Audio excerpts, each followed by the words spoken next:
इस कार्यक्रम के पुण्यार्चक हैं माता पिता श्रीमान स्वरूप चंद जी, कमला जैन, दिनेश जैन, रेखा जैन, दिवेश जैन, दिशा जैन, गंगवाल परिवार, प्रवासी मुंबई, निवासी ब्यावर। श्री रतन लाल जी, श्रीमती राजप्रभा, अशोक, ममता, आदित्य, रिद्धिमा, आकाश एवं विशाल सेठी, कोलकाता। श्री सुनील जी, श्रीमती आशा जी, विक्की, श्रेया, सिद्ध, अद्विता, हैदराबाद।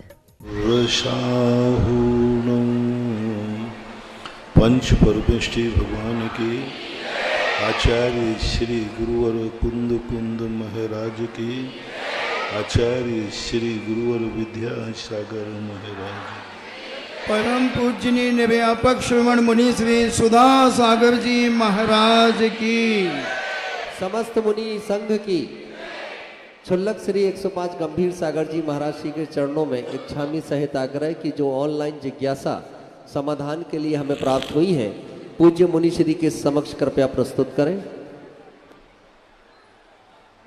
प्रदीप जैन भोपाल से पूछते हैं, भगवान नमोस्तु, आचार्य माकनंदी द्वारा रचित अभिषेक पाठ में कलश स्थापना के मंत्र में लिखा है, स्थापयामी जिन स्नान चंदनादि सुचरित नाम, इस प्रकार अभिषेक पाठ में लिखा हुआ है।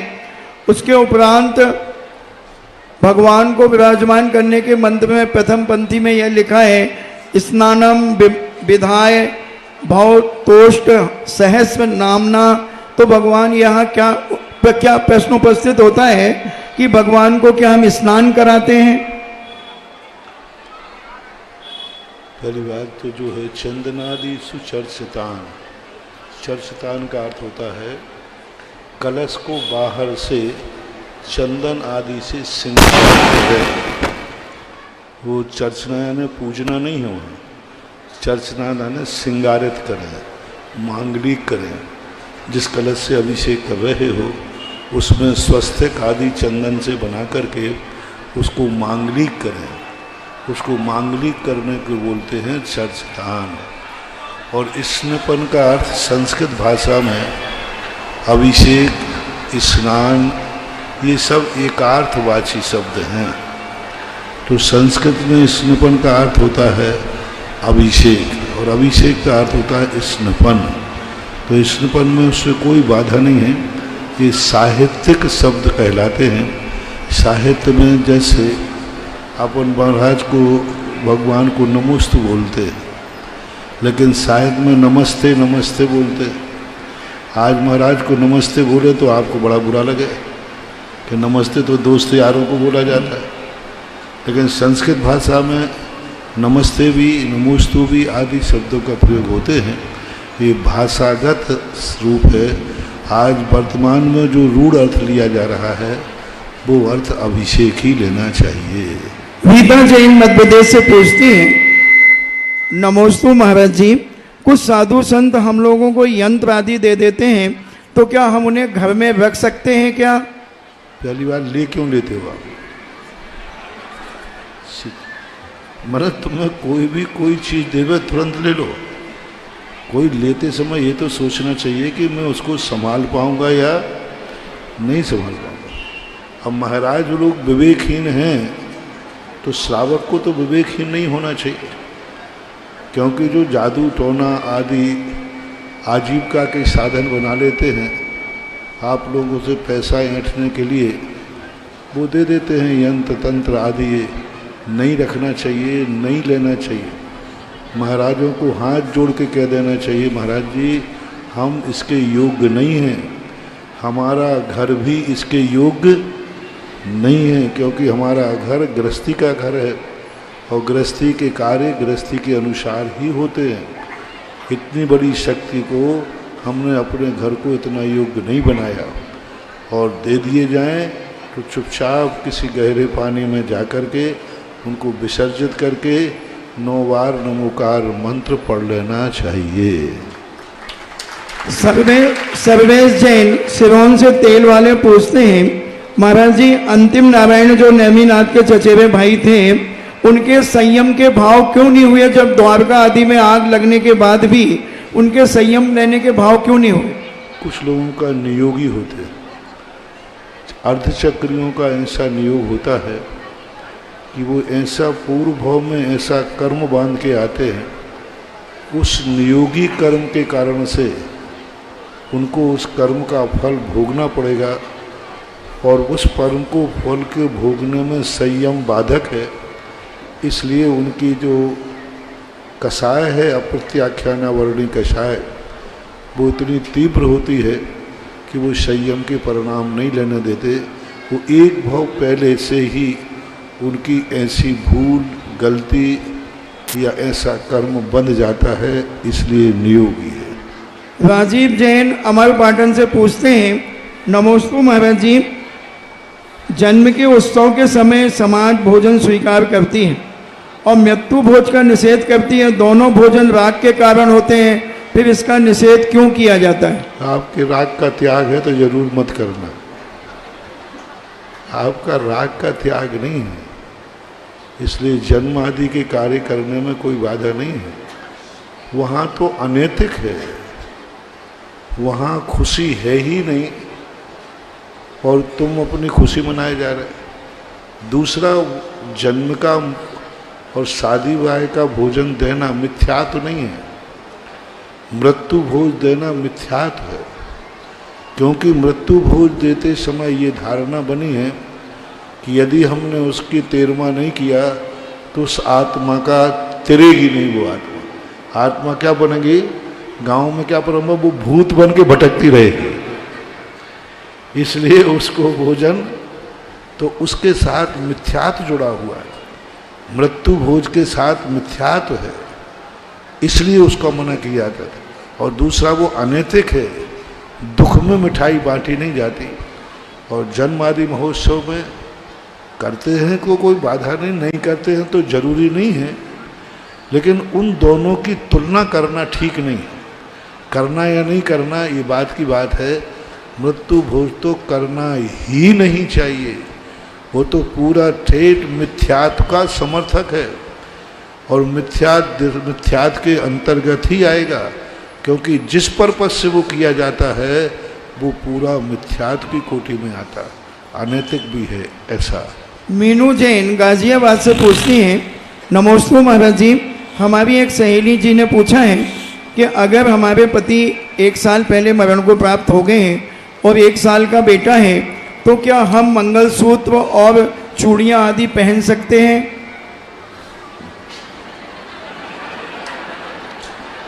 अब ये सामाजिक परंपरा है। हमारे आगम और शास्त्रों में तो ऐसा कोई निषेध और समर्थन की बात नहीं आई। हमने इसको गौर से प्रथमान युग में पढ़ा। राजाओं के मरण हुए, पतियों के मरण हुए, लेकिन ऐसा कोई उल्लेख शास्त्र में नहीं पाया कि उस स्त्री ने चूड़ियाँ फोड़ दी हों, मंगलसूत्र उतार दिए हों। ऐसा कुछ आगम में उल्लेख नहीं। मात्र एक हरिवंश पुराण के अंदर, महापुराण के अंदर एक उल्लेख मिलता है देवी का, कि उसने उदासीन रूप में होकर के, उदासीन रह कर के, और जब उसके देवका दिवंगत हुआ तो उसने 6 महीने सफ़ेद वस्त्रों के साथ जिनालय में व्यतीत किए। ललितांग देवी देवी का वर्णन आता है, तो वहाँ श्वेत वस्त्रों का उल्लेख मिला। दूसरा उल्लेख एक मिला पद्म पुराण के अंदर, जब रावण का मरण होता है तो मंदोदरी आदि सारी रानियां अपना वहाँ वैधव्य के कारण नहीं सब कुछ श्रृंगार उतार करके आर्यिका दीक्षा ले लेते। उसी समय अभी तुरंत का, अभी जिस दिन रावण का मरण हुआ उसी दिन अनंत वीर नाम के केवली वहाँ पहुँचे। उनके सानिध्य में मंदोदरी आदि 48,000 नारियों ने दीक्षा ली। तो अब ये कुछ उल्लेख मिलते हैं, ऐसा कोई नियोगी उल्लेख नहीं मिला कि वैधव्य के बाद यह श्रृंगार करना चाहिए या नहीं करना चाहिए। आगम में तो नहीं है। अब रही बात आपकी लोक परंपराएं, तो ये जनपद में आती है। जहाँ जैसी लोक परंपरा हो उस परंपरा के अनुसार यथायोग एडजस्ट करना चाहिए। अति भी नहीं करना चाहिए कि उसकी इतनी उपेक्षा हो जाए कि लोग देख करके घृणा करने लग जाएं। इतना भी नहीं होना चाहिए कि कोई व्यक्ति उसके ऊपर कोई भी बात सोचने लग जाए। व्यवस्थाएं हैं सामाजिक व्यवस्थाओं को, और आजकल जो व्यवस्थाएं चल रही हैं और उस व्यवस्था के अनुसार मैं आगम में न मिलने से इस संबंध में ना मैं समर्थन करूंगा और न मैं निषेध करूंगा, क्योंकि आगम की जो बात है उस पर तो मैं बोल सकता हूं और आगम में ऐसा कोई उल्लेख निषेध और समर्थन का नहीं है। नकुल जैन रावत भाटा से पूछते हैं, नमोस्तु महाराज जी, जन्म कल्याणक के समय देव अपनी विक्रिया को छोटा कर लेते हैं और जो कलश होते हैं वो जन्म कल्याणक के कलश वो उतने ही रहते हैं, तो क्या सभी तीर्थंकरों के लिए उतने बड़े बड़े कलशों से जन्म अभिषेक होता है? कलश का एक ही प्रमाण है, जितने कलशों का प्रमाण दिया सबके कलश एक ही है। देखो श्रृंगार के संबंध में ये तो तुमने वैधव्य की बात कही, हमें तो शास्त्रों में ये भी नहीं मिला कि शादी के समय कौन सा श्रृंगार करना चाहिए, क्या पहनना चाहिए क्या नहीं पहनना चाहिए। कोई पूछ सकता है कि एक सुहागवती नारी के लिए कौन कौन से आभूषण पहनना चाहिए, तो कोई आगम में उल्लेख नहीं, कोई मंगलसूत्र की कोई चर्चा नहीं है, कोई चूड़ियों की चर्चा नहीं है, कोई पायल की, और वो क्या बोलते हैं अंगूठे में बिछिया बिछिया बिछिया, ये भी कोई आगम में तो कहीं शास्त्र में नहीं लिखा। सामान्य 16 श्रृंगार लिखे हैं नारी के, उसमें ऐसा कहीं नहीं लिखा कि ये कुंवारी के हैं या विवाहिता के हैं, ऐसा कोई नहीं लिखा। नारी के 16 श्रृंगार लिखे हैं और उन 16 श्रृंगारों का वर्णन शास्त्रों में बराबर आया है। वहाँ ये नहीं आया कि ये विवाहिता के 16 श्रृंगार है या कुंवारी के 16 श्रृंगार हैं या वैधव्य के 16 श्रृंगार हैं, ऐसा कोई आगम सम्मत नहीं है। ये लोक परंपराएं हैं, इनको ज़्यादा महत्व नहीं देना चाहिए और इसको सामान्य व्यवहार रूप चलाने के लिए उपयोग करना चाहिए। कई लोग इसका बहुत ज़्यादा मान करके राग द्वेष कर बैठते, कई लोग बिंदी को मानते, कई लोग चूड़ी को मानते, कई लोग बिछिया को मानते, तो इनको ज़्यादा शुभ अशुभ नहीं मानना चाहिए। एक सामान्य व्यवस्थाएं हैं, मान लिया, नहीं माना तो नहीं माना, कोई बात नहीं। अमित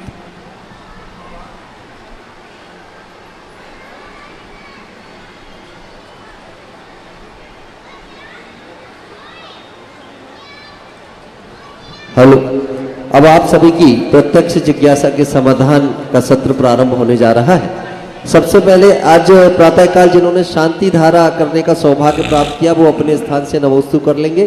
संतोष कुमार जी, प्रदीप कुमार जी, यश कलेक्शन परिवार, प्रमोद जी, सन्नी मोदी परिवार, अभय सगई परिवार और संतोष जैन ठेकेदार साहिब का परिवार, सभी अपने स्थान से नमोस्तु करके यथा स्थान विराजित हो जाएंगे। और जिज्ञासा के लिए आज बहुत विस्तृत सूची हमें प्राप्त हुई है, तो एक आग्रह मेरा होगा कि सारी औपचारिकताओं को विराम देकर के सभी लोग जब जिज्ञासा के लिए खड़े हो सीधे नमोस्तु करते हुए सीधे सीधे अपनी जिज्ञासा करेंगे। सर्वप्रथम मैं आमंत्रित कर रहा हूँ, हमारे बीच ब्रह्मचारिणी अर्चना दीदी जी उपस्थित हैं, वे आकर अपनी जिज्ञासा करें और उसके बाद ब्रह्मचारिणी रानू दीदी तैयार रहें। और जिनके नामों का वाचन होता है वो अपने स्थान से उठ करके कृपया आगे की ओर आ जाएंगे।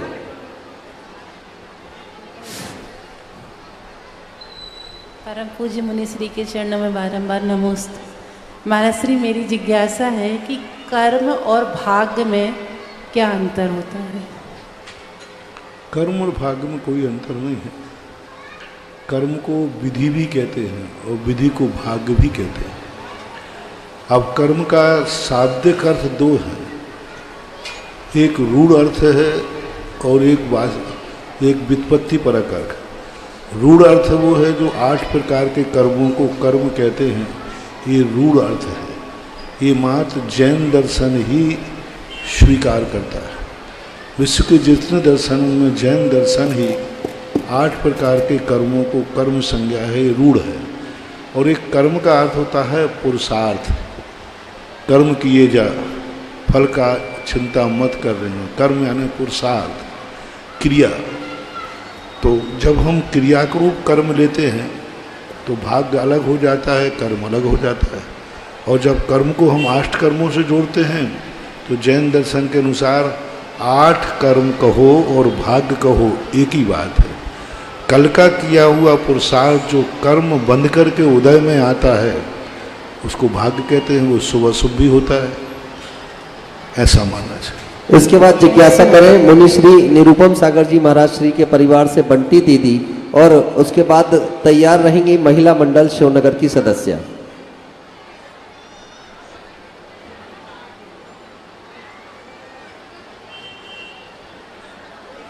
देखिए जिनके नामों का यहाँ से वाचन हो जाता है वो आगे आ जाएंगे जिससे समय बच चरणों में सके। बारंबार नमोस्तु। मुनिश्री, हमारा प्रश्न है कि आयु कर्म आयु माने आयु काल के जो आयु बंद होता है उसके काल को क्या कहते हैं, और ये आयु बंद किन परिणामों से किस जीव को कब कब प्राप्त होता है? आयु बंद का जो काल होता है उसको अपकर्ष काल कहते हैं। 8 अपकर्ष काल पढ़ते हैं। और आयु बंद की जो प्रक्रिया है वह सदा नहीं बनते, 7 कर्म सदा बनते हैं और 8 कर्म जो आयु कर्म बंद जो है उसका एक निश्चित मापदंड है, लेस्या के मध्यम अंशों में बनता है। व्यवस्थित यदि जिंदगी जीता है तो 8 बार ये आता है, मनुष्यों के भी, त्रियंशों के भी, नारकियों के भी, सभी एक इंद्रिय निगोदिया के भी, सभी के 8 अपकर्ष काल पड़ते हैं।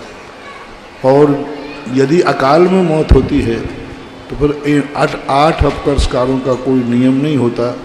जिस समय वो अकाल मौत होती है उसमें भी उसके 3 भाग करने पर 2 भाग निकल जाने पर आयु बंद होता। उसे पूज्यवर नेमीचंद महाराज ने असंक्षेपाद्य काल कहा। असंक्षेपाद्य काल का अर्थ होता है यदि 8 कालों में किसी ने आयु बंद नहीं कर पाया तो अंत में असंक्षेपाद्य काल में वह आयु बंद करता है। अथवा अकाल में जो बिल्कुल एकदम सडनली कोई अकाल आया तो उस समय अंतिम जो सबसे छोटा काल होता है उस समय वो आयु को बंद कर लेता है। इसके बाद जिज्ञासा रखें महिला मंडल शिवनगर की सदस्य, साथ ही दिव्य घोष की वो महिला सदस्य भी एक साथ उपस्थित हो जाएं। और इसके बाद जिज्ञासा के लिए तैयार रहें यहाँ की मंदिर समिति के सभी सदस्य, उनकी ओर से जिज्ञासा करेंगे संजय रोकड़िया जी। हे गुरुदेव नमोस्तु। हम लोग सबकी यही जिज्ञासा है कि ग्रहित और आग्रहित में क्या अंतर है? ग्रहित और आग्रहित में क्या अंतर है? नाम से ही उसका अंतर है। गृहीत का अर्थ होता है जो दूसरों के द्वारा गलत मार्ग बता दिया जाए। दूसरे लोग खोटे देव को चोखा बतावें और हम उससे चोखा मान लेवें। कोई दूसरे लोगों के द्वारा खोटे गुरु को चोखा बताएं, हम उसको मान लेवें। खोटी क्रियाओं को कोई चोखा बताए, हम उसे चोखा मान लेवें। तो ये गृहीत मिथ्यात कहलाता है। और अगृहीत मिथ्यात है अपने आप सुता ही व्यक्ति उल्टे मार्ग पर चल जाता है, किसी ने प्रेरणा नहीं दी, लेकिन वो अपने आप ही वो तत्व को नहीं समझ पा रहे। जैसे 1 इंद्रिय, 2 इंद्रिय, असंगी आदियों में स्वाभाविक रूप से अगृहीत मिथ्यात होता है और वो अपने आप नेचर रूप से वैसे कहते हैं। देवताओं में अगृहीत मिथ्यात होता है, नारकियों में अगृहीत मिथ्यात होता है, बहुतायत त्रियंशों में भी अगृहीत मिथ्यात होता है। कुचित का जाति त्रियंशों में गृहीत मिथ्यात भी देखा जाता है। विशेष रूप से मनुष्यों में गृहीत और अगृहीत का विशेष भेद पाया जाता है। ऐसे इसके बाद जिज्ञासा करें मंदिर समिति के सदस्य, उनकी ओर से संजय रोकड़िया जी की जिज्ञासा होगी। और तैयार रहे पाठशाला की बहनें।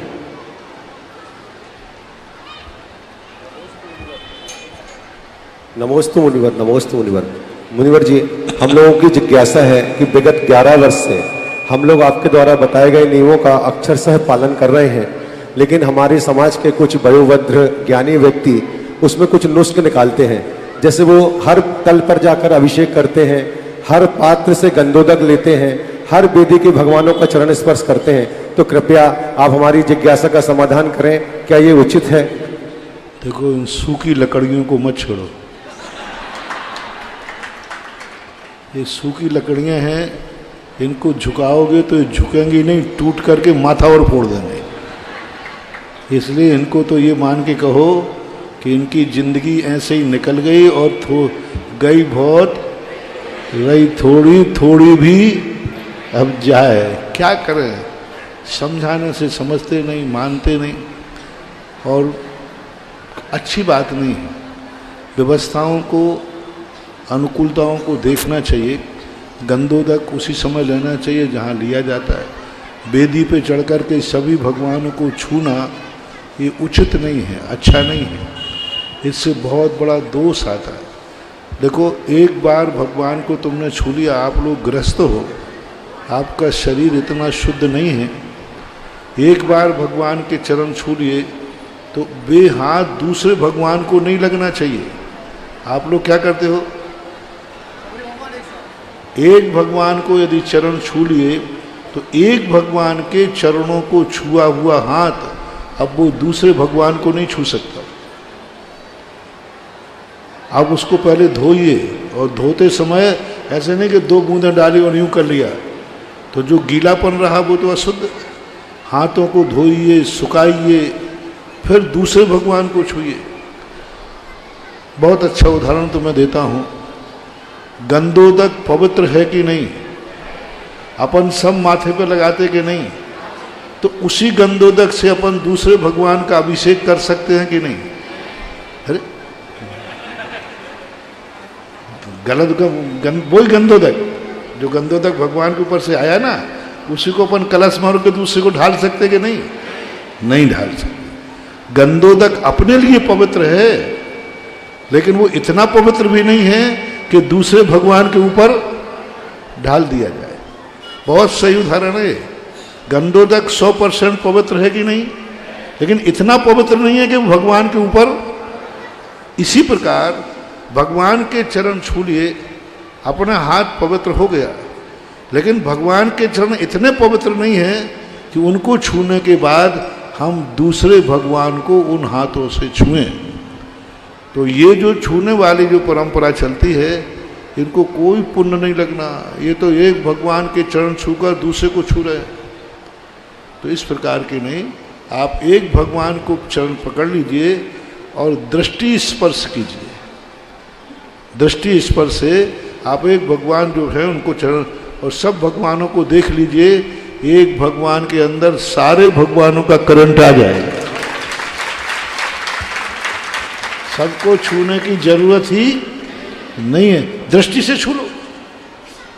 आंखों से सबके चरणों की तरफ देख लो, बस ऐसे चरणों को देख देख करके नमोस्तु कर लो। मान जाए तो ठीक, नहीं तो वो सूखी लकड़ी तो है ही है। इसके बाद जिज्ञासा करें श्रेयांश, अभी पाठशाला की बहनों की जिज्ञासा, और तैयार रहेंगे श्रेयांश जैन, सन्मति, शिवनगर। हेलो।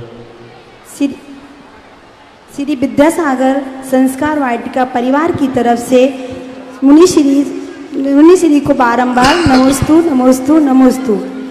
मुनि श्री, हमारा सवाल है कि हम बच्चों को त्याग का नियम देते हैं, और जैसे कि फास्ट फूड के त्याग का नियम दिया, और बच्चे वो त्याग कर भी देते हैं, लेकिन घर जाकर अपने दोस्तों की संगति में लालच भर उस त्याग के नियम को तोड़ देते हैं, वो चीज़ खा लेते हैं, और पाठशाला में आकर कहते हैं दीदी हमारा इस चीज़ का त्याग है। तो महाराज श्री, बच्चों के मन में हम वो त्याग की ईमानदारी कैसे उत्पन्न करें? देखो, बच्चे तो बच्चे ही, वो नियम लेंगे भी और नियम तोड़ेंगे भी। पुनः नियम दिलाओ, पुनः समझाओ। यदि इतनी ज्ञान उनको हो जाए तो फिर इसलिए तो कहा है 8 वर्ष तक के नियम बच्चों के माता पिता पालन करते हैं, उसके बाद उन्हें दिए जाते हैं, उनको फिर संस्कार दें, फिर नियम दिलाएं। यही उनकी मानसिकता बदलें, उनको उन चीज़ों से भय पैदा करें, उन चीज़ों के नुकसान बताएं, तो वे छोड़ सकते हैं। इसके अलावा तो और क्या करते, बालक तो बालक ही होते हैं। समझाना जरूरी है। इसके बाद जिज्ञासा करें श्रेयांश जैन सन्मति शिवनगर और तैयार रहे ऋतु जैन अमृत तीर्थ। महाराज जी नमोस्तु। महाराज जी हम 30-35 लोग लड़के हैं जो कोई भी धार्मिक कार्यक्रम होता है उसमें जाप करते हैं और हमारी श्रीमती बोलती तुम इंद्रनानी क्यों नहीं बनते हो? महाराज जाप मंडल से जुड़े हुए हैं। 35 लड़के करीब हैं, कोई भी अनुष्ठान होता है उसमें जाप के लिए जाते हैं, तो श्रीमती मना करती तुम जाप के लिए क्यों जाते हो? महाराज हमारी श्रीमती बोलती आप इंद्रनानी क्यों नहीं बनते हो और हम बोलते हमारा मन सिर्फ जाप नहीं लगता है, तो महाराज क्या करें? देखो, पहली शिकायत जो आपने की उस पर मुझे तुम्हारी पत्नी पर थोड़ा रोष आया, लेकिन दूसरी शिकायत करने पर उसको आशीर्वाद देने का भाव आया। देखो, कुछ उसकी भी इच्छाएं हैं। तुम गृहस्थ हो, तुम जाप में तुम्हें अधिकार है, उसको जाप देने, जाप विधानों की जाप फेरने का अधिकार महिलाओं को नहीं होता, तो फिर वो क्या करे बेचारी? हमारा मन नहीं लगता, तो उसका मन जाप में नहीं लगता। ऐसा किया करो, थोड़ा जाप कर लिया करो, कुछ इंद्राणी इंद्र बन करके बैठ जाया करो, उसकी भी भावना है। यानी तुम्हारी बातों से ये लगा कि वो तुम्हारे जाप में बाधक नहीं बन रही है, वो इंद्राणी बनने का जो भाव है उसको पूरा करना चाहती। हाँ, तो अच्छा भाव है। मेरा भाव है कि अगली बार आप जाप कम करना, इंद्र बन करके उसकी इच्छा पूरी करना। इसके बाद जिज्ञासा करें ऋतु जैन अमृत तीर्थ और तैयार रहेंगे युवा विद्वान पुलक जी शास्त्री।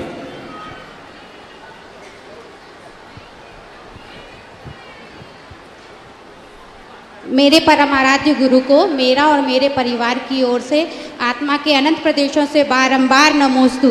महाराज जी, मेरी जिज्ञासा है कि पूर्व में जब मेरा विवाह नहीं हुआ था, उसके पूर्व मुनिश्री क्षमा सागर महाराज जी को मैं अपना गुरु मानती थी और उनकी समाधि के उपरांत मैंने सिर्फ आपको ही मतलब सुनना चालू किया प्रवचनों में और मैंने आपको अपना गुरु मान स्वीकार कर लिया और तब से लेके अभी तक और जब तक मुक्ति ना मिल जाए मैं आपको ही अपना गुरु मानूंगी, ऐसा मैंने श्रद्धान किया। तो महाराज जी इसमें मेरा कोई दोष तो नहीं? हम दोनों भाई भाई थे,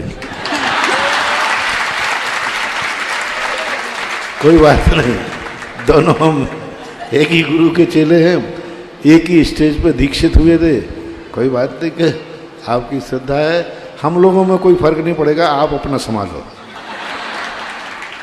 इसके बाद जिज्ञासा करें युवा विद्वान पुलक जी शास्त्री और तैयार रहे श्रद्धा जैन। मुनिश्री के चरणों में बारंबार नमोस्तु। मुनिश्री, आज सुबह आपका प्रवचन सुनने से पहले मन में हल्का हल्का था कि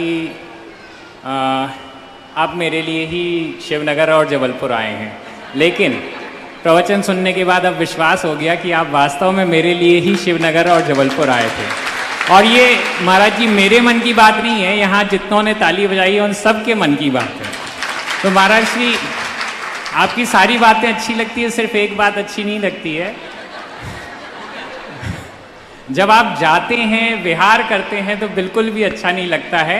हम ऐसा क्या करें, ये तो नहीं कहेंगे कि आप विहार ना करें, लेकिन हम ऐसा क्या करें? तब भी ये सोच लो कि महाराज जा रहे हैं तो मेरे लिए ही जा रहे हैं, क्योंकि पीछे आपके बाल बच्चे हैं, यदि मैं ही बैठा रहूंगा तो उनको कौन रमटाएगा। इसलिए महाराज जा रहे हैं तो भी तुम्हारे लिए ना सही, तुम्हारे कोई साधर्मी भाई के लिए सही। शिवनगर में तुम हो, संगम कॉलोनी में भी कोई है ना साधर्मी, तो वो भी तो अपने ही हैं। और साधु की जो स्थितियाँ बनती हैं वह हर क्रिया में ये देखना है, यह क्रिया भी मेरे लिए है। कैसे है कि संसार में कैसे जीना, किस तरीके से संसार में रहना। आए तो इतने आए, छोड़ा तो एक क्षण में छोड़ के चले गए। तो ये भी तो एक संसार का वैराग का, साधु का विहार भी प्रवचन है, साधु का आहार भी प्रवचन है। सब कुछ क्रियाओं में, हर क्रिया में उपदेश मिल सकता है। बाकी तो सब ये नियोगी क्रियाएं हैं। परिस्थितियां ऐसी होती हैं कि आना भी पड़ेगा और जाना भी पड़ेगा। महाराज श्री पुलक जी की बात से एक बात तो समझ में आई कि अभी तक सुना था कि लक्ष्मी जब आती है तो बहुत अच्छी लगती है और लक्ष्मी जब जाती है तो बिल्कुल भी अच्छी नहीं लगती। अब इस बात को आज से हम सारे लोग परिवर्तित कर देते हैं। मुनि पुंगव सुधा सागर जी जब कॉलोनी में आते हैं तो बहुत अच्छे लगते हैं और जब जाते हैं तो हम सबको अच्छा नहीं लगता है। तो हम सबका ये आग्रह महाराज श्री आप वही करते हैं जो हम श्रावकों को अच्छा लगता है, आप ऐसा कुछ भी नहीं करते जो हमें अच्छा ना लगता हो। तो सबका निवेदन है कि आप कल प्रातः वही करेंगे जो हम सबको अच्छा लगे। अब अमित बाबू ने कह ही दिया है तो मैं भी परसेंटेज निकालूंगा। आने वालों को तुम्हें अच्छा लगता है, जाने वालों को जितनों को बुरा लगता है उससे 100 गुना लोगों को अच्छा लगता है, क्योंकि जहाँ से उठेंगे उनको बुरा लगता है, लेकिन सारे जितने रास्ते में रास्ते पड़ने हैं उनके सबके चेहरे खुल जाते हैं। और मैंने एक कॉलोनी को खुश रखूं तो 100 कॉलोनियाँ नाराज होती हैं, इसलिए मैं भी खुश रहने वालों का बहुमत देखता हूँ। अब इसके बाद जिज्ञासा करें श्रद्धा जैन और तैयार रहेंगे नरेंद्र नेता। मुनिश्री के चरणों में मेरे और मेरे परिवार का त्रैवार नमोस्तु नमोस्तु नमोस्तु। मुनिश्री, धार्मिक अनुष्ठान होते हैं और उन धार्मिक अनुष्ठानों में हिस्सा लेने के हमारे भाव तो बहुत होते हैं, लेकिन कुछ परिस्थितियां ऐसी बनती हैं कि हम उन धार्मिक अनुष्ठानों में हिस्सा नहीं ले पाते। तो हम ये माने कि हमने भाव किए हैं तो उसका हमें कुछ अंश मात्र पुण्य मिलेगा, या ये माने कि हमारे अंतराय कर्म का बंध था तो हम उस धार्मिक अनुष्ठान में हिस्सा नहीं ले पाए। देखो, कर्म का उदय तो निश्चित है, इच्छानुसार कार्य नहीं हो पाना, नहीं कर पाना, नियम से अंतराय कर्म का उदय है ही। हर क्षेत्र में जो चीज़ तुम चाह रहे हो उस इच्छानुसार कार्य नहीं हो रहा है तो कर्म का उदय तो पक्का है। लेकिन जो तुम्हारी भावना है कि मैं ऐसा कार्य करूं, नहीं कर पा रहा है, उस भावना के कारण से उस कर्म का क्षय उपशम बनेगा। और ये भावना निरंतर बनी रही तो एक ना एक दिन उस कार्य को करने के लिए अनुकूलता भी मिल जाती है। जाकी रही भावना जैसी, सो देखी मूरत तिन तैसी। इसके लिए कहा जाता है कि न कर पाए तो भावना भाव। हमारे पूज्यवर कुंदकुंद स्वामी महाराज ने एक बहुत अच्छा सूत्र दिया, जम सक्कई तम कीरई जम चण सक्कई च सद्धरणम। जो शक्य है वह तो करो, लेकिन जिसको नहीं कर पा रहे हो उस पर श्रद्धा करो, उसको करने का भाव करो। इससे एक दिन वह करने की शक्ति जाग जाएगी। इसके बाद जिज्ञासा करें नरेंद्र नेताजी और तैयार रहे श्रीमती नेहा जैन आकृति। पूज्य गुरुवर के पावन चरणों में सशत बंदन। पूज्य गुरुदेव, मेरी जिज्ञासा ये है कि एक श्रावक को कितने प्रतिमाओं का अभिषेक करना चाहिए? कितने अभिषेक?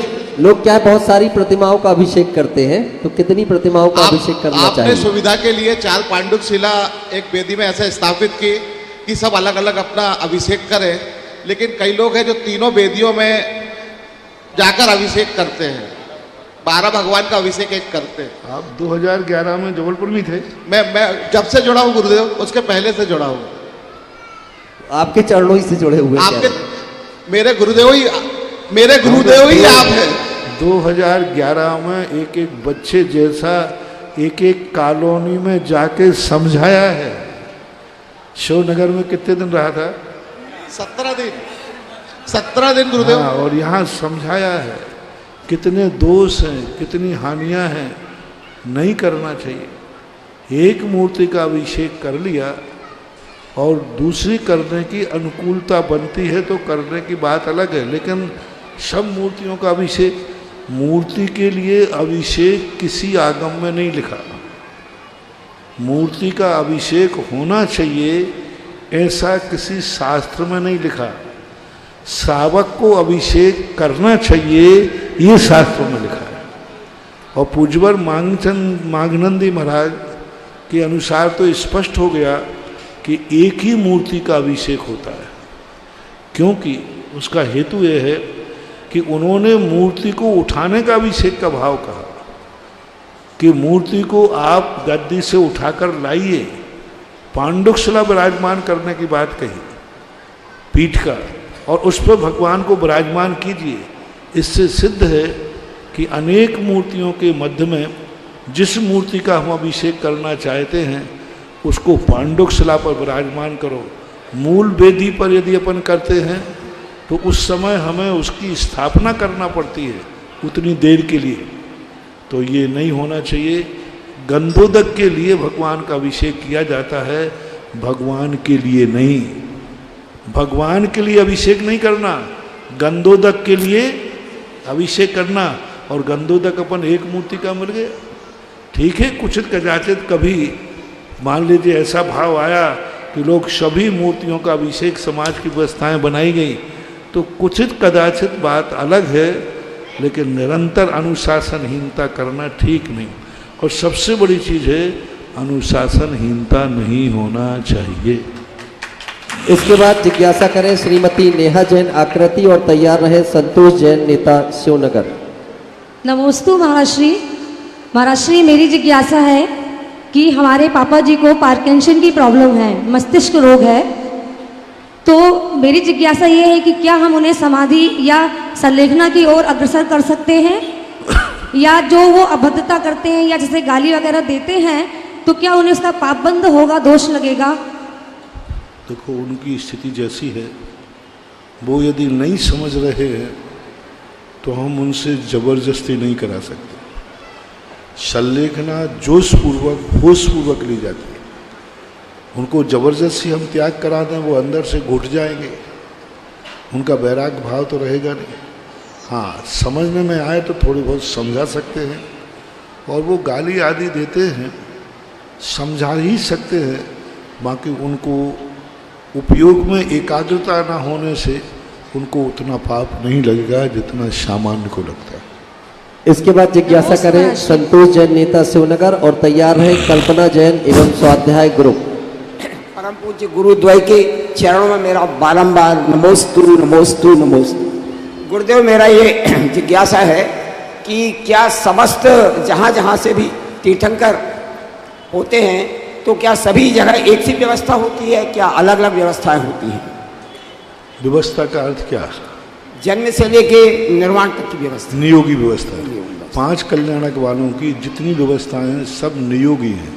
सभी तीर्थंकरों की सदा एक समान ही होती। स्थान 15 महीने तक रत्न वृष्टि होती है तो सबकी होती है, जितने रत्न बरसते हैं उतने बरसते हैं, सबकी व्यवस्था नहीं। पांडुकशिला पर अभिषेक होता है तो होता है, तो उनकी जो नियोगी क्रियाएं हैं वे सभी 2.5 द्वीप के सभी तीर्थंकरों के साथ एक समान ही होती हैं, उनमें कोई अंतर नहीं।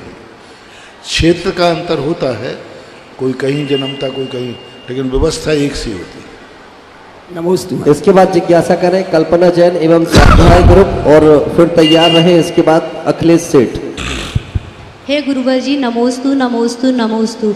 अंत समय में 11 प्रतिमाओं में से कितनी प्रतिमा लें जिसमें अपनी दुर्गति का पात्र ना बने? अंत सुधारने के लिए 11 प्रतिमाओं में से कम 3 प्रतिमाएं लेना चाहिए, मैंने सुना है, जिससे दुर्गति के पात्र ना बने अपन। तो और उसके लिए क्या प्रयास करना चाहिए? कम से कम 12 व्रत लेना जरूरी है। यदि वो 12 व्रत के बिना संलेखना होती ही नहीं, 12 व्रत लेने के बाद ही संलेखना शुरू होती है। इसके बाद जिज्ञासा करें अखिलेश सेठ जी और फिर तैयार रहे अंकुश जैन शिवनगर। गुरुदेव, आपके चरणों में नमन करता हूँ। गुरुवर, मैंने शास्त्रों में वर्णन सुना है कि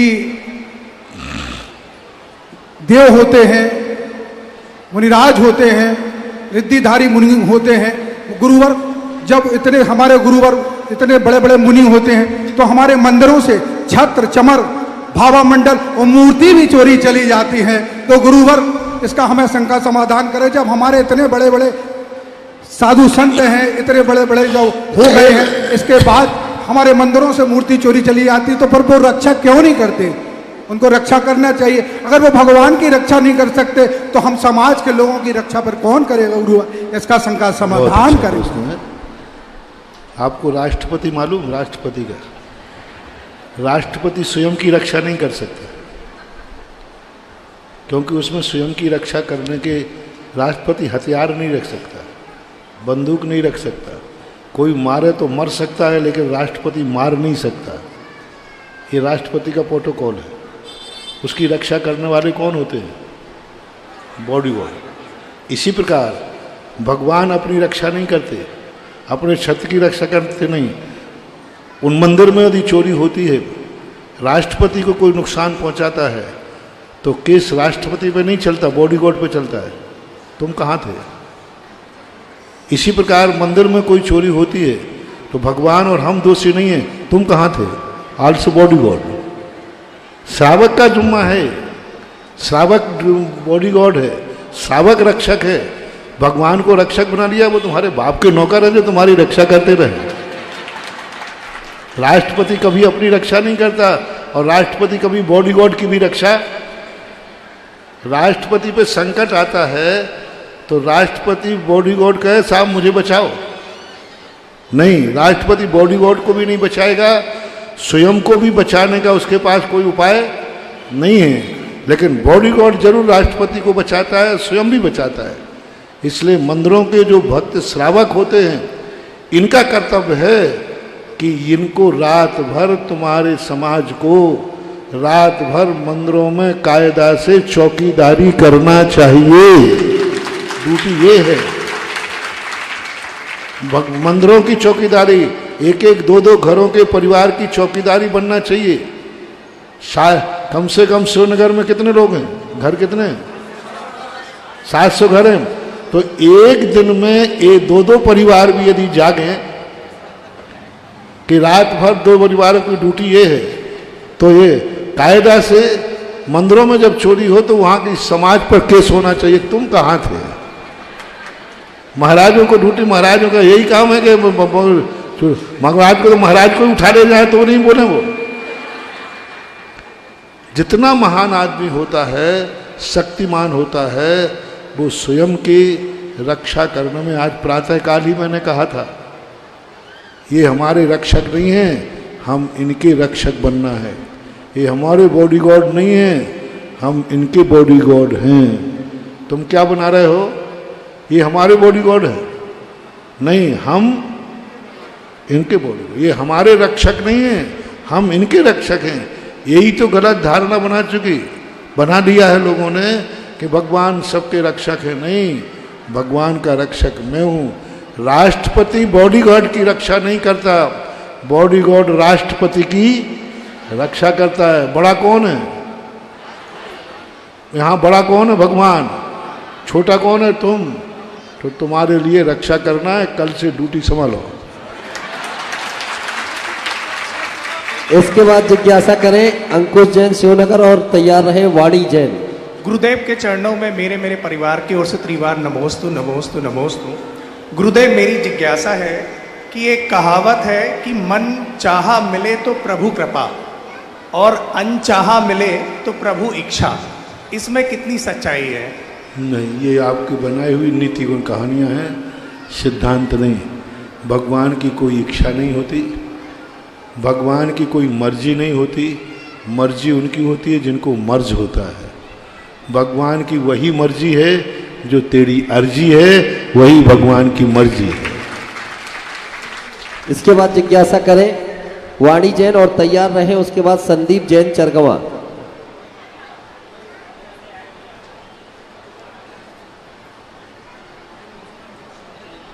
जल्दी करेंगे। संदीप जी तैयार रहे। संदीप जी चरगवा। गुरुदेव, मेरा ये प्रश्न है कि आप छोटे बच्चों से आहार क्यों नहीं लेते? क्योंकि छोटे बच्चे देते देते स्वयं खाने लग जाए तो कि मैं जूठा खाऊंगा क्या? छोटे बच्चों को क्या भरोसा है? महाराज को देते देते स्वयं खाने का मन हो गया, और छोटे छोटे बैठे बैठे वहीं रोने बैठ गए, तो इसलिए नहीं लेते। इसके बाद जिज्ञासा करें संदीप जैन चरगवा और तैयार रहे श्वेता जैन शिवनगर। गुरुवर, आपके चरणों में बारंबार नमोस्तु।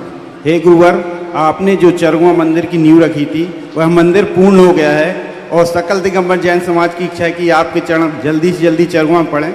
और मेरी शंका ये है महाराज जी कि अभी निर्यापक एक सागर महाराज जी के सानिध्य में पंचकल्याणक हुआ था हमारे यहाँ, और वहाँ पर बोलियाँ लगी थी महाराज जी। तो मैंने भी एक बोली ली थी, और बोली में एक नियम लिया था कि मैं 4 साल में बोली का पैसा चुका दूंगा, और समाज वालों ने मुझसे बाद में संकल्प पत्र में दस्तखत करवाए थे कि आपको बोली 2 साल में देना है।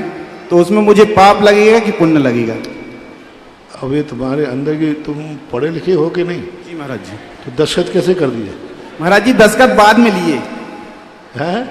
बोली पहले हो गई थी, संकल्प पत्र बाद में दस्तखत लिए। तो संकल्प पत्र के समय वहाँ ही निर्णय करना चाहिए। ये सब आपसी समझौते की बातें होती हैं।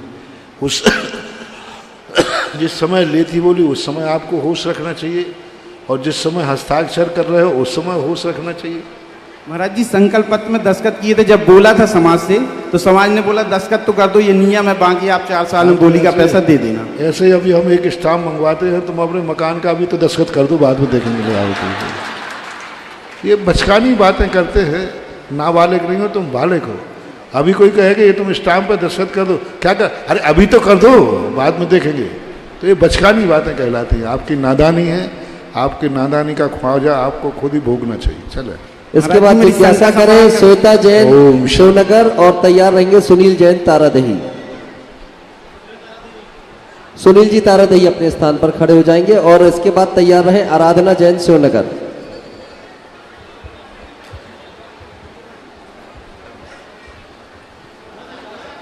मुनि जी के चरणों में नमोस्तु। भगवान शांतिनाथ, कुंथुनाथ, आर्यनाथ 3 पदों के धारी, तीर्थंकर पद चक्रवर्ती जानते हैं, कामदेव पद कैसे पहचाने? कामदेव के पद की पहचानने के लिए कोई विशेष अलग से संकेत तो नहीं मिले। मात्र एक स्वप्न का उल्लेख मिलता है कि वह माता जब जन्म लेती है वह 4 या 3 स्वप्नों का उल्लेख मिलता है। बाकी अलग से कोई ऐसे संकेत नहीं मिल रहे जिनके जैसे चक्रवर्ती शस्त्र के माध्यम से आदि के माध्यम से जाना जाए। कामदेव का ऐसा कौन सा चिन्ह है जिस चिन्ह से उनको चिन्हित किया जाए, ये शास्त्रों में कहीं देखने को नहीं मिल रहा है। इसके बाद जिज्ञासा करें आराधना जैन शिवनगर, और तैयार रहे मानसी जैन सलीमनाबाद। महाराज श्री को बारंबार नमोस्तु। महाराज श्री मेरी शंका है कि गंधोदक को सर्वोत्तम अंग में लगाया जाता है, परंतु मैना सुंदरी ने श्रीपाल के ऊपर गंधोदक का छिड़काव किया था एवं लेप लगाया था चंदन का। इसी तरह हम लोगों को कोई व्याधि आने पर क्या छिड़काव कर सकते हैं गंधोदक का? नहीं। ये भजनों में तुमने लिखा है, हिंदी भजनों में गंधोदक छिड़क दिया गया, ऐसा कोई उल्लेख नहीं। गंधोदक को लगाने का ही उल्लेख मिलता है, और दूसरा उल्लेख मिलता है गंधोदक की वंदना। 2 उल्लेख मिलते हैं, एक तो लगाने का है ललाट में पूज्यवर पद्मनंदी महाराज, और एक मिलता है वंदना का कि गंधोदक जिन गंधोदकम वंदेत, जिन गंधोदक की वंदना करता हूँ। छिड़काव के संबंध में चंदन का लेप आदि बनाने में ये सब हिंदी कारों ने भजनों में लिख दिया, सिद्धांत नहीं है। महाराज जी इसके बाद जिज्ञासा करें मानसी जैन सलीमनाबाद, और तैयार रहे प्रिया जैन शिवनगर।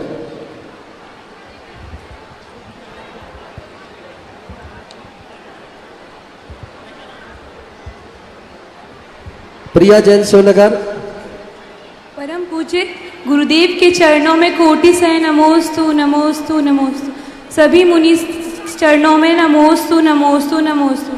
महाराज श्री गृहस्थ आश्रम में हम अपने जैन धर्म के संस्कारों के साथ सुखद गृहस्थ जीवन एवं दाम्पत्य जीवन का निर्वहन कैसे करें, कृपया हमारी जिज्ञासा का समाधान कीजिए। गृहस्थ को जो 2 बातें ध्यान रखना चाहिए, एक तो गृहस्थ में जाते ही षड आवश्यकों का पालन करना चाहिए। दूसरा, गृहस्थी में जिसके साथ तुम्हारा जो संबंध हो रहा है ऐसा कुछ करें जिससे उसको गौरव प्राप्त हो। मान लीजिए तुम ससुराल गए हो तो सासू को गर्व होना चाहिए कि मुझे गर्व है कि मुझे ऐसी बहू मिली। पति को गर्व होना चाहिए कि मुझे गर्व है कि ऐसी पत्नी मिली। भाई को गर्व होना चाहिए कि हर चीज़ को गर्व होना चाहिए। यह सबसे बड़े गृहस्थ जीवन का है। हर व्यक्ति हर संबंध यदि दुर्भाग्य मानता है, यही अभिशाप है, और हर संबंध इस संबंध को सौभाग्य मानता है, यही वरदान। इसके बाद जिज्ञासा करें प्रिया जैन शिवनगर और तैयार रहे मुकेश जैन शिवनगर। शीघ्रता करेंगे, मुकेश जी सामने आ जाएं, अपनी जिज्ञासा करें।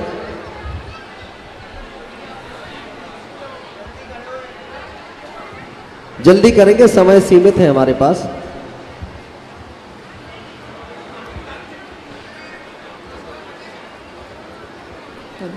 महाराज श्री के चरणों में नमोस्तु नमोस्तु नमोस्तु। महाराज श्री, जब मंदिर का निर्माण होता है तब अष्टप्रातिहार और छत्र चमर की एक विधि पूर्वक स्थापना की जाती है। तो कहीं कहीं किसी किसी मंदिरों में ये होता है कि अष्टप्रातिहार डेली उठाए जाते हैं, डेली उनकी बोली लगती है, ये कहाँ तक उचित है? पूर्णतः उचित है, कोई बात नहीं।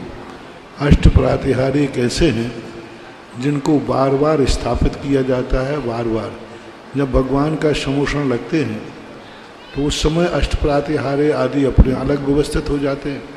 जब आते हैं तो कोई उसमें बाधा नहीं है, क्योंकि अष्टप्रातिहारे चढ़ा करके व्यक्ति अपने जीवन का पुण्य का संचय होता है। अष्टप्रातिहारे को पुनः चढ़ाने में निर्माल का दोष नहीं आता है। तो ये व्यवस्थाएं, क्योंकि हम जब भगवान को उठाते हैं तब उनके अष्टप्रातिहारे आदि को हम पुनः स्थापित करते हैं, तो कोई बाधा नहीं कर रखते। इसके बाद जिज्ञासा करें मुकेश जैन शिवनगर और तैयार रहे सैफाली जैन शिवनगर। मेरे परम आराध्य गुरुदेव के चरणों में बारंबार नमोस्तु नमोस्तु नमोस्तु। हे गुरुवर, मेरी एक जिज्ञासा है और मुझे लगता है ये पूरे बुंदेलखंड की जिज्ञासा है। आप जब कुंडलपुर गए थे और कुंडलपुर के बाद मैंने अभी तक कहीं पर भी आपके मुखारबिंद से बड़े बाबा की महिमा और वहाँ क्षेत्र की एनर्जी और क्षेत्र के वर्णन के बारे में कहीं कुछ भी नहीं सुना है। तो मैं ये चाहता हूँ आप पूरे बुंदेलखंड को बताएं, थोड़ा सा 2 लाइनों में बड़े बाबा की महिमा का वर्णन करें। कभी कभी साधु कह देता है, तुम सुन नहीं पाते, समझ नहीं पाते। मैंने कुंडलपुर आने के पहले ही कहा था, कुंडलपुर की महिमा मैं बता चुका हूँ। आचार्य विद्यासागर महाराज की कितनी महिमा है? बहुत है ना। वो जगत के आराध्य हैं। आचार्य विद्यासागर महाराज जगत के आराध्य हैं और आचार्य विद्यासागर के आराध्य बड़े बाबा हैं। इससे अंदाज लगा सकते हो कि इनकी महिमा क्या है। मैं बता चुका हूँ, बहुत बार बता चुकी है। और कुंडलपुर के बड़े बाबा की महिमा को आप इतनी है ना, जो सारे जगत के आराध्य हैं उनके वो आराध्य हैं। तो आप समझ सकते हैं कि जगत से भी कई गुना उनकी शक्ति है, उनकी एनर्जी है। और बड़े बाबा तो बड़े बाबा ही हैं, उनको तो अपने आप में एक अलग वैभव है। और उनकी महिमा तो सारा जगत अपने आप, कुछ चीज़ें ऐसी होती हैं जिनके विज्ञापन नहीं किए जाते, विज्ञापन उनके किए जाते हैं जिनको लोग भूल जाते हैं। परिचय उनका कराया जाता है जिनको कोई जानता नहीं है, जिनको सारा जगत जान रहा है, सारा जगत अनुभव में ला रहा है, सबको मालूम। लेकिन हम तो उन चीज़ों की खोज के बताते हैं जिसके संबंध में तुम कुछ भी नहीं जानते। उसके शासनोदय तीर्थ क्षेत्र के आदिनाथ को कौन जानता, कौन जानता था? इसलिए उनको बताना पड़ा। यदि इनको तुम जानते होते तो फिर मैं इनको भी नहीं बताता। तो उन्हीं का विज्ञापन किया जाता है जिसको जगत नहीं जानता है, उन शक्तियों को उजागर किया जाता है। कुंडलपुर की तो शक्तियां जग जाहिर हैं, सबको मालूम। इसके बाद जिज्ञासा करें सैफाली जैन शिवनगर और तैयार रहे सुरेश चंद पप्पू बिल्टी शिवनगर। गुरुवर के चरणों में त्रय बार नमोस्तु नमोस्तु नमोस्तु। गुरुवर, मेरी जिज्ञासा है, पाप करने और पाप होने में क्या अंतर है? हम अपने पुण्य को कैसे बढ़ाएं? पाप करना एक जघन्यतम अपराध है। पाप हो जाना हमारी भूल है, प्रमाद है। तो जो पाप हो जाता है वो भूल, आई एम सॉरी प्लीज, उसको पुनः सुधार लेता है। और जो करता है उसको तो जिस दिन वो सुधारना चाहेगा उसी दिन सुधरेगा। तो इस प्रकार के दोनों में अंतर तो आता ही है। इसके बाद जिज्ञासा करें सुरेश चंद जी, पप्पू विल्टी, शिवनगर, और तैयार रहें प्रज्ञा जैन गायिका। ओम ओम नमोस्तु महाराज जी, नमोस्तु नमोस्तु। हमारा प्रश्न है कि जो भी श्रावक बोली लेते हैं तो पहले की बोली उनकी नहीं चुकती है और दूसरी बोलियां ले लेते हैं, तो ये क्या सही है? और महिलाओं की पहचान के लिए मंगलसूत्र मांग भरी जाती है, पुरुषों के लिए ऐसा क्या किया जाए कि उनकी भी कोई एक पहचान बन जाए और कहीं भी वो भीड़ में मौके का फायदा न उठाए? महाराज जी, आपने हर समस्या का समाधान किया है, इसका भी समस्या का समाधान आज कर दे गुरु जी। नमोस्तु भगवान।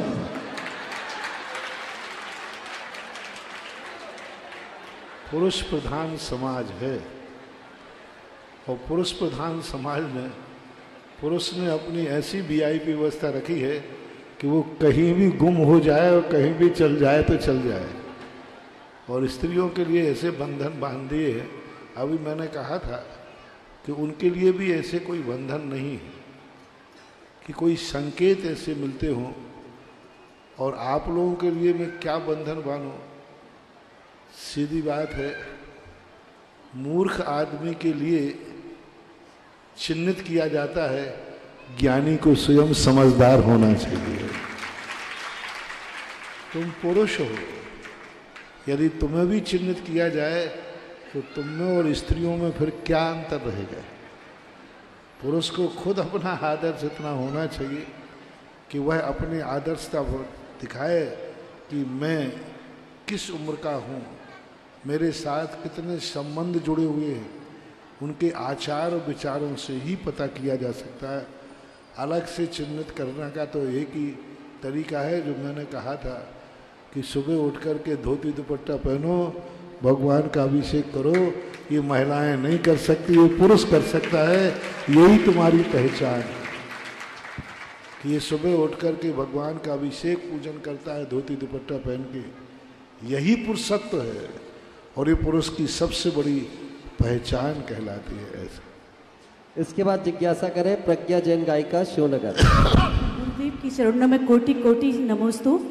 गुरुदेव, मेरी जिज्ञासा है कि जब हम लोगों को, जब सारे संगीतकारों को समाज जब बुलाती है विधान आदि, सिद्ध चक्र आदि या बड़े बड़े पंच कल्याणकों में, तो हम लोग जो विधान करवाते हैं तो उसमें क्या कुछ पुण्य हमारे खाते में भी जाता है?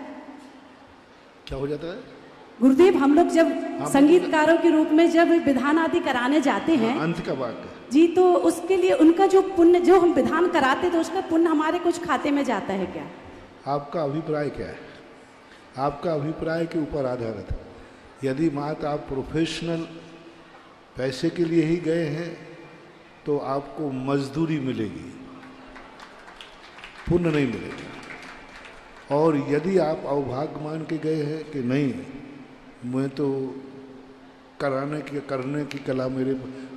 कला मेरे पास है, अतः मैं इस कार्यक्रम में 4 चांद लगाऊं, लोगों का अधिक से अधिक मन लगाऊं, लोगों को अधिक से अधिक धर्म ध्यान हो, इस भाव से गए हैं तो बराबर आपको कार्य का पुण्य लगेगा। लेकिन यदि मात आजीविका की यदि दृष्टि है तो मजदूरी मिलेगी, पुण्य नहीं। अब जिज्ञासा करें सन्नी मोदी जी। नमोस्तु भगवान। मेरे मन में हमेशा एक बात आती है कि मंदिर जी में मूल नायक प्रतिमा जो हमारे यहाँ अभिषेक द्वारा हम अपनी पांडुशिला में स्थापित करना चाहते हैं, पर महायज्ञ जो आपके द्वारा अपन ने गठित किए हैं मंदिर के लिए, वो सिर्फ एक ही प्रतिमा का अभिषेक करते हैं। हमारे को पूरे साल में 10 दिन में भी एक दिन वो प्रतिमा अपनी पांडुशिला में बिठाने नहीं मिलती है।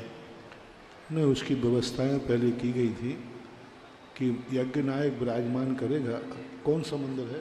शिवनगर मंदिर में मूल नायक मंदिर में एक ही पांडुक शिला होती है कि 2-3 पांडुक शिला होती है? 4 पांडुक शिला है और चारों यज्ञ नायक हैं।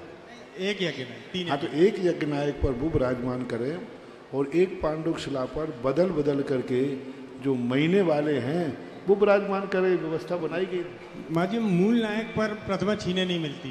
मूल नायक की व्यवस्था पे है तो मूल नायक का तो देखो, उनका यज्ञ नायक हैं वो तो विराजमान तो वो करेंगे। अन्य दूसरी वेदी पर दूसरी मूर्ति विराजमान कर लो। माँ जी, पर 10 दिन में एक दिन तो मूल प्रतिमा चाहते हैं।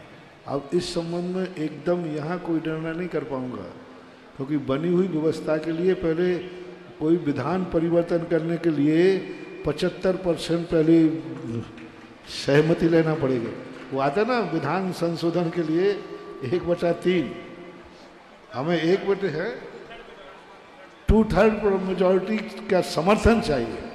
आप लोग जब अभिषेक करने वाले हैं पूरे एक साथ आवे और पूरे एक साथों से मैं बात करूं, तभी कहीं विधान में संशोधन हो पाएगा। अन्यथा जो चल रहा है बेटा चलने दो। तुम दूर से ऐसा किया करो, हाथ से उठाने नहीं मिले, आप आंखों से उठा लिया करो भगवान। जय गुरुदेव। और आंखों से उठा करके नमोस्तु कर लिया करो। आपको वही पुण्य लगेगा, बल्कि आपको ज़्यादा पुण्य लगेगा कि आपने भावनाओं से ज़्यादा अनुशासन को महत्व दिया। इस कार्यक्रम के पुण्यार्चक थे माता पिता श्रीमान स्वरूप चंद जी, कमला जैन, दिनेश जैन, रेखा जैन, दिवेश जैन, दिशा जैन, गंगवाल परिवार, प्रवासी मुंबई, निवासी ब्यावर। श्री रतन लाल जी, श्रीमती राजप्रभा, अशोक, ममता, आदित्य, रिद्धिमा, आकाश एवं विशाल सेठी, कोलकाता। श्री सुनील जी, श्रीमती आशा जी, विक्की, श्रेया, सिद्ध, अद्विता, हैदराबाद।